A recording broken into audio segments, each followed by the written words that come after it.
ரட்சகர் மீட்பருமா இருக்கிற இயேசு கிறிஸ்துவின் ஜீவனுள்ள நாமத்துல கடந்த மே மாதம் முழுவதுமாக கண்மணியை போல காத்த நம் ஜீவனுள்ள தேவனுடைய நாமத்துல இந்த மாதத்தை நமக்கு கொடுத்திருக்கார்.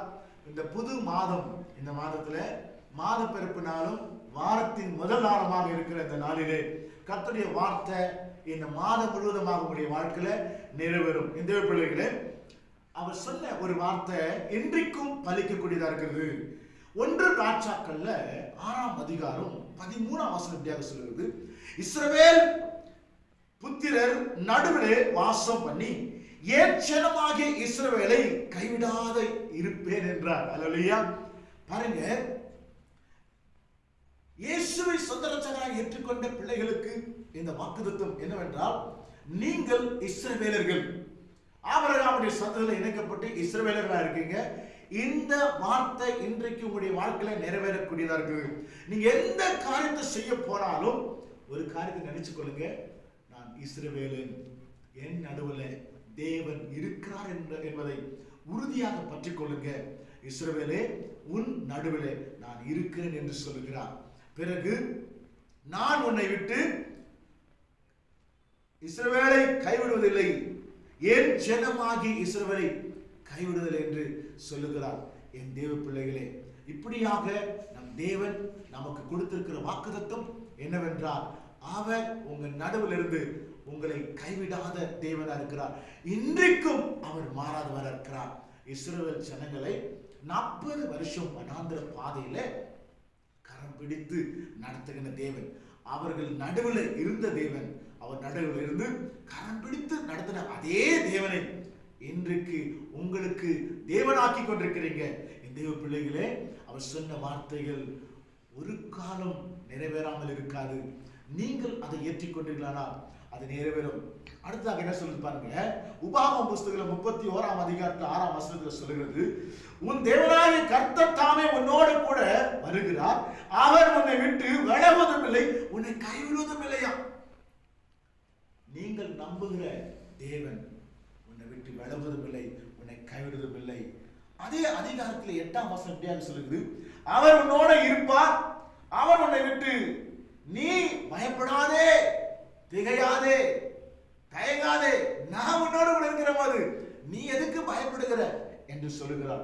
என் தேவ பிள்ளைகளே, எபிரேய புஸ்தகத்தில் இப்படியாக சொல்லுகிறது, நான் உன்னை விட்டு விலகுவதும் இல்லை, உன்னை கைவிடுவதும் இல்லை என்று போய் சொல் இஸ்ரவேலுக்கு என்று சொல்லுகிறது. அல்லேலூயா. என் தேவ பிள்ளைகளே, எந்த சூழ்நிலையிலும் அவர் உங்களை விட்டு விலக மாட்டார். எல்லாரும் உங்களை கைவிடலாம், சொந்த பந்தங்கள், உன் பிரச்சனைகள் எல்லாமே உங்களை கைவிடலாம். ஆனா கர்த்தரை நம்பி இருக்கிற பிள்ளைகளை ஒரு நாளும் ஒருபோதும் கைவிடாத தேவனா இருக்கிறார். தேவ பிள்ளைகளே, யோசுவாவை பார்த்து சொல்லுகிறார். யோசுவா புஸ்தகத்தில் 1ஆம் அதிகாரத்தில் 5ஆம் வசனத்துல, மோசேயோடு கூட இருந்தது போல உன்னோடு கூட நான் இருப்பேன் என்று சொல்லுகிறார்.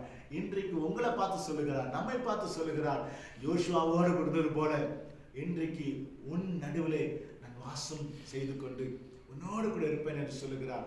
என் தேவ பிள்ளைகளே, அடுத்ததாக ஏசாயா புஸ்தகத்துல சொல்லுகிறது, நான் உன்னை பலப்படுத்தி உனக்கு சகாயம் செய்வேன் என்று சொல்லுகிறார். நீ என் நீரின் வலக்கரத்தில் இருக்கிறாய் என்று சொல்லுகிறது. என் தேவ பிள்ளைகளே, அவருடைய நீரின் வலக்கரத்தில் நீங்க இருக்கீங்க. அடுத்ததாக மத்திய புஸ்தகத்தில் ஆண்டவராகிய இயேசு கிறிஸ்து சொல்கிறார், உலகத்தின் முடிவின் கடைசி மனிதமாக நான் உன்னோடு இருப்பேன் என்று சொல்லுகிறார். என் தேவ பிள்ளைகளே, இப்படியான திரளான வாக்குத்தத்தங்களை கொடுத்த தேவனை உங்களுக்கு சொந்தமாக்கிக் கொள்ளுங்க. அவர் இருக்கிறவர், இன்றைக்கும் இந்த வார்த்தைகளை நிறைவேற செய்கிற ஜீவனுள்ள தேவனா இருக்கிறார். இந்த மாதத்தில் உங்களுக்கு என்ன பிரச்சனைகள் இருந்தாலும் சரி, அதை எழுதி வைங்க. உங்க பிரச்சனைகளுக்கு முன்பாக வேதம் இப்படியாக சொல்கிறது, உனக்கு முன்பாக நான் போய் ஆயத்தப்படுத்துறேன், என் பிரச்சனை உனக்கு முன்பாக செல்லும் என்று சொல்லுகிறது. ஆதியாகமம் புஸ்தகத்துல 28:15 சொல்லுகிறது, நான் சொன்னதை செய்து முடிப்பேன் என்று சொல்லுகிறது. என் தேவ பிள்ளைகளே, இந்த நாளிலே, இந்த மாதம் உங்களுக்கு எத்தனையோ பிரச்சனைகள் இருக்கலாம், கவலைகள் இருக்கலாம், கண்ணீர் இருக்கலாம், துக்கங்கள் இருக்கலாம், போராட்டங்கள் இருக்கலாம். இதை ஒரு புக்கில் எழுதுங்க.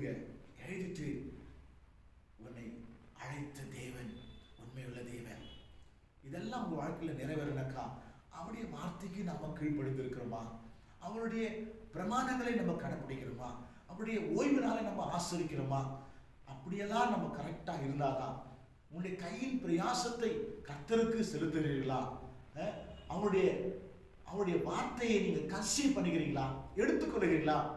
நீங்கள் அந்த வார்த்தையை எடுத்துக்கொண்டால் இன்றைக்கு உங்களுக்கு பழிக்கக்கூடியதா இருக்குது. என் தேவ பிள்ளைகளே, இந்த மாதம் முழுவதுமாக கர்த்தர் இப்படியாக உன்னோடு கூட இருந்து உன்னை கைவிடாத தேவன், உன்னை விட்டு விலகாத தேவன், உனக்காக முன்பாக ஆயத்தப்படுத்துகிற தேவன், உன்னை உள்ளங்கையில வைத்து நடத்துகிற தேவன், உன்னை கரம் பிடித்து நடத்துகிற தேவன், உலகத்தின் முடிவு பரிந்தும் உன்னோடு கூட இருக்கிற தேவன் ஒருவர் இருக்கிறார் என்றால் அவர் சகலத்தை மாற்றி போடுவார். என் தேவ பிள்ளைகளே, இந்த மாதம் உங்களுக்கு ஆசீர்வாதமா இருக்கட்டும். ஜெபிக்கலாம். எங்கள் அன்பும் இரக்கமும் நிறைந்த மகா உன்னதமான தேவகுமாரனே, இதை கேட்டுக்கொண்டிருக்கிற ஒவ்வொரு பிள்ளைகள் மூலம் இந்த வார்த்தைகள் எல்லாம் நிறைவேறட்டப்பா, ஆசீர்வதிக்கிறப்பா. எல்லா வார்த்தைகளும் நிறைவேறட்டும், ஆசீர்வதிக்கிறப்பா. ஆண்டவரே, இந்த மாதத்துக்கு எல்லா காரியங்களும் நிறைவேற்றி கொடுங்க, ஒரு குறை இருக்கக்கூடாது. அப்படியாக நிறைவேற்றி கொடுத்து ஆசீர்வாதமாய் நடத்துங்க. கேட்ட வார்த்தைகளை உறுதியாக தன் இருதயத்தில் வைத்துக் கொண்டு என்னோடு கூட இருக்கிறவர் என்னை விட்டு விலகுவதில்லை, என்னை கைவிடுவதில்லை, சகலத்தில் எனக்கு முன்பாக போய் அவர் நடத்துவார் என்ற நம்பிக்கையோட உறுதியோட இருக்க கிருபை தாங்கப்பா, ஆசீர்வதிக்கிறப்பா. துதிகான மகிமை நமக்கு செலுத்துகிறேன் இயேசு கிறிஸ்து வல்லமையுள்ள ஜீவனுள்ள நாமத்தில் பிதாவே, ஆமென், ஆமென். God bless you. கர்த்தர் உங்களை ஆசீர்வதிப்பார். இதை யாருக்காவது ஷேர் பண்ணுங்க. கர்த்தர் அது நிமித்தமாக உங்களை ஆசீர்வதிப்பார்.